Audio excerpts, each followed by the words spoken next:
বন্ধুরা, তোমরা কেমন আছো? আশা করি নিশ্চয়ই ভালো আছো। আজ আমি স্কন্দগুপ্তকে নিয়ে আলোচনা করব। তাহলে চলো আলোচনাটা শুরু করি। 455 খ্রিস্টাব্দে কুমারগুপ্ত দেহত্যাগ করলে তার সিংহাসনের উত্তরাধিকার নিয়ে তার পুত্রদের মধ্যে গৃহযুদ্ধ বাধে বলে ডক্টর মজুমদার প্রভৃতি পণ্ডিত মনে করেন। কুমারগুপ্তের অন্যতম রানী অনন্ত দেবীর পুত্র পুরুগুপ্ত তার বৈমাত্রেয় ভ্রাতা স্কন্দগুপ্তের সিংহাসন লাভের বিরোধিতা করেন বলে ডক্টর মজুমদার বলেছেন। অধুনা অনেকে মনে করেন যে কুমারগুপ্তের মৃত্যুর পর ঘটোৎকচ গুপ্ত নামে এক ব্যক্তি স্বল্পকাল রাজত্ব করেন। তুমাইন শিলালিপিতে এই ঘটোৎকচ গুপ্তের নাম পাওয়া যায়। একটি মুদ্রায় ঘটোৎকচ গুপ্তের নাম ও ক্রমাদিত্য উপাধি পাওয়া যায়। বায়নার মুদ্রা ভাণ্ডারে ছত্র প্রতীকযুক্ত ক্রমাদিত্য নামের মুদ্রা পাওয়া গেছে। এখন স্কন্দগুপ্তরও ক্রমাদিত্য উপাধি ছিল। স্কন্দগুপ্ত ও ঘটোৎকচ গুপ্ত একই লোক নন বলে পণ্ডিতেরা অনুমান করেন, কারণ উভয়ের মুদ্রার প্রতীক ও ওজনের পার্থক্য দেখা যায়। যাই হোক, যদি ইনি প্রকৃতই কুমারগুপ্তের পরে সিংহাসনে বসে থাকেন তবে তার বিশেষ গুরুত্ব ছিল না, কারণ ঘটোৎকচ গুপ্ত অত্যন্ত অল্পকাল সিংহাসনে ছিলেন। স্কন্দগুপ্ত দ্বারা খোদিত ভিটারি স্তম্ভলিপিতে স্কন্দগুপ্ত তার পূর্ববর্তী সকল গুপ্ত সম্রাট ও তাদের প্রধান মহিষীদের নাম উল্লেখ করেছেন, কিন্তু তিনি নিজ মাতার নাম উল্লেখ করেননি। এ থেকে অনুমান করা যায় যে স্কন্দগুপ্তের মাতা হয়তো প্রধানা মহিষী ছিলেন না। সাধারণত প্রধানা মহিষীর পুত্রই সিংহাসনে পেতেন, যদি না পূর্ববর্তী সম্রাট অন্য কোনো পুত্রকে নির্বাচন না করতেন। কুমারগুপ্তের প্রধানা মহিষী ছিলেন অনন্ত দেবী। তার পুত্র পুরুগুপ্ত ছিলেন সম্ভবত বৈধ উত্তরাধিকারী। এদিকে স্কন্দগুপ্ত ছিলেন যোগ্যতর এবং সেনাদলের প্রিয় পাত্র, শাসন ও যুদ্ধে অভিজ্ঞ। এই জন্য দুই ভ্রাতার মধ্যে যুদ্ধ বাধে বলে ডক্টর মজুমদার অভিমত দিয়েছেন।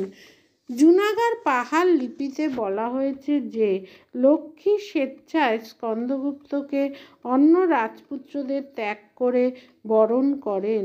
ডক্টর মজুমদারের মতে এই বাক্যটির মধ্যে স্কন্দগুপ্তের নিজ চেষ্টায় সিংহাসন পান তার ইঙ্গিত পাওয়া যায়। 3 ভিটারি স্তম্ভলিপিতে পাওয়া যায় যে স্কন্দগুপ্ত যখন তার বিজয় অভিযান পুষ্যমিত্র যুদ্ধ থেকে ফিরে আসেন তখন তার পিতা গত হয়েছেন এবং তার মাতা দুর্দশাগ্রস্ত ও ক্রন্দনরতা ছিলেন। ডক্টর মজুমদারের মতে সম্ভবত স্কন্দগুপ্তের অনুপস্থিতির সুযোগে পুরুগুপ্ত সিংহাসন দখল করে স্কন্দগুপ্তের মাতাকে কারারুদ্ধ করেন। 4 গুপ্ত সম্রাটরা বিনা বাধায় পিতার সিংহাসনে বসলে তৎপাদানুধাত্তা অর্থাৎ পিতার দ্বারা পিতার পদে মনোনীত একথা ব্যবহার করতেন। স্কন্দগুপ্তের ভিটারি স্তম্ভলিপিতে এই শব্দটি ব্যবহার করা হয়নি। 5 ভিটারি ও অন্যান্য লিপিতে স্কন্দগুপ্ত নিজেকে গুপ্তবংশীয় বীর বলে জাহির করেছেন। একথা বিশেষভাবে বলার উদ্দেশ্য সম্ভবত তার মাতার পরিচয়হীনতাকে অগ্রাহ্য করে তার পিতা কুমারগুপ্তের সঙ্গে তার সম্পর্কের কথা ঘোষণা করা হয়। ডক্টর রায়চৌধুরী এই ভ্রাতৃযুদ্ধের তত্ত্বকে অস্বীকার করেছেন। ভিটারি স্তম্ভলিপিতে স্কন্দের মাতার নামের অনুল্লেখ কিছুই প্রমাণ করে না। ভিটারি স্তম্ভলিপিতে ভ্রাতৃযুদ্ধের কোনো স্পষ্ট ইঙ্গিত নেই। স্কন্দগুপ্ত তার ভ্রাতাকে হত্যা করেননি। তার যাই হোক, বেশিরভাগ পণ্ডিত মনে করেন যে স্কন্দগুপ্ত পিতার মৃত্যুর পর বিনা বাধায় সিংহাসনে বসতে পারেননি। তাকে বাহুবলে সিংহাসন জয় করতে হয়। স্কন্দগুপ্ত ইতিহাসে ক্রমাদিত্য নামেও খ্যাত।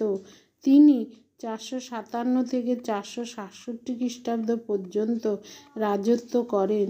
তিনি তার পিতার রাজত্বের শেষ দিকে অথবা তার নিজ রাজত্বের গোড়ার দিকে বাকাটক পুষ্যমিত্র জোটের আক্রমণ সাফল্যের সঙ্গে প্রতিহত করে সাম্রাজ্যের ঐক্য রক্ষা করেন।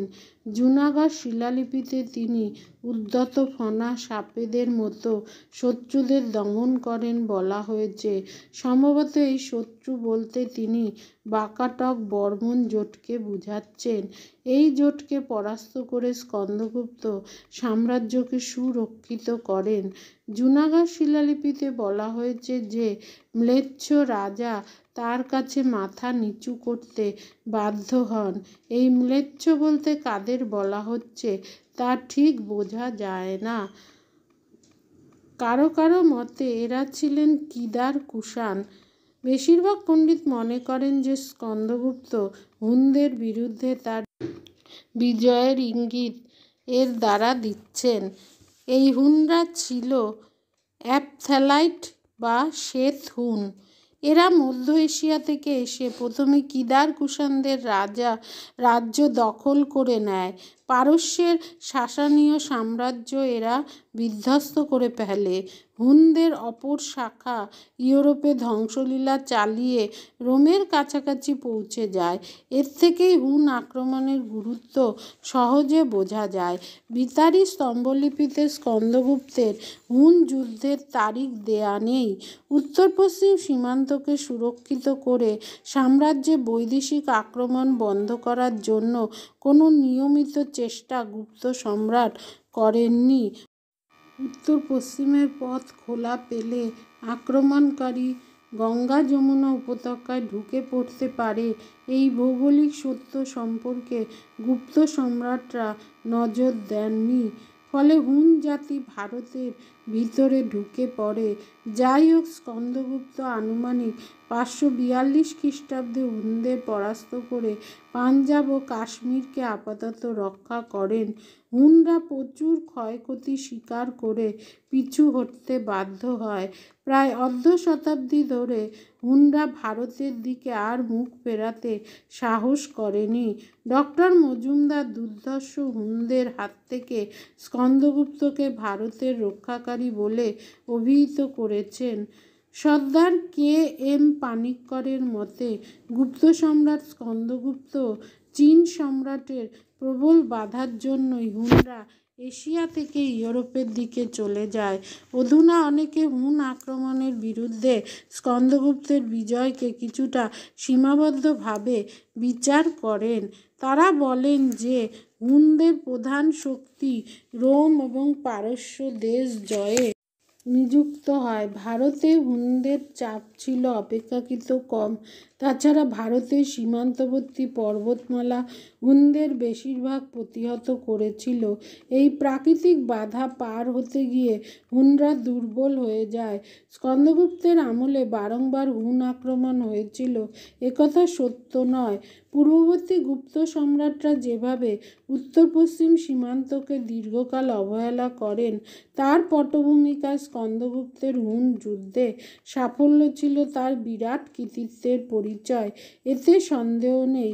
একদিক থেকে স্কন্দগুপ্তের পর স্কন্দগুপ্তের তুল্য যোদ্ধা সম্রাট গুপ্ত সিংহাসনে বসেননি, একথা বলা বোধহয় যুক্তিযুক্ত। স্কন্দগুপ্ত যেমন অসির ব্যবহারে নিপুণ ছিলেন তেমনি রাজ্যের শাসনের জন্য মসির উপযুক্ত ব্যবহার জানতেন। কুমারগুপ্তের আমলের শাসন ব্যবস্থাকে তিনি বৈদেশিক আক্রমণ সত্ত্বেও মোটামুটি অক্ষুণ্ণ রাখেন। কৃষির উন্নতির জন্য জলসেচের দিকে তিনি সতর্ক দৃষ্টি দেন। সৌরাষ্ট্রের সুদর্শন হ্রদের বাঁধ ঝড়ে ভেঙে গেলে তার কর্মচারী পরাণ দত্ত তা মেরামত করেন বলে জুনাগড় লিপি থেকে জানা যায়।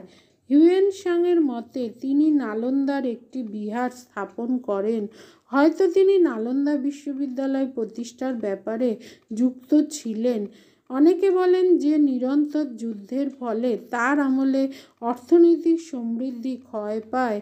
এই মুদ্রাগুলিতে খাদের ভাগ বেশি দেখা যায়। অধুনা একথা বলা হচ্ছে যে স্কন্দগুপ্তের মুদ্রা সম্পর্কে আগেকার ধারণা ভুল।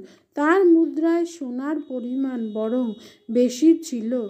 যাই হোক, স্কন্দগুপ্ত কয়েকজন যোগ্য কর্মচারী ও সেনাপতির সাহায্যে শেষ জীবন পর্যন্ত সাম্রাজ্যে ঐক্য ও শৃঙ্খলা রক্ষা করতে সক্ষম হন। দোয়াবে সর্বনাগ, সৌরাষ্ট্রে পরাণ দত্ত, কৌশাম্বীতে ভীমবর্মন প্রভৃতি কর্মচারী তার ডান হাতের মতোই ছিলেন। স্কন্দগুপ্তকে শেষ প্রধান গুপ্ত সম্রাট বলা চলে। 467 খ্রিস্টাব্দে তিনি দেহত্যাগ করেন। তবে তার আমলে সৌরাষ্ট্র মালবে গুপ্ত অধিকার অনেকাংশে শিথিল হয়ে পড়ে। আজ আসি।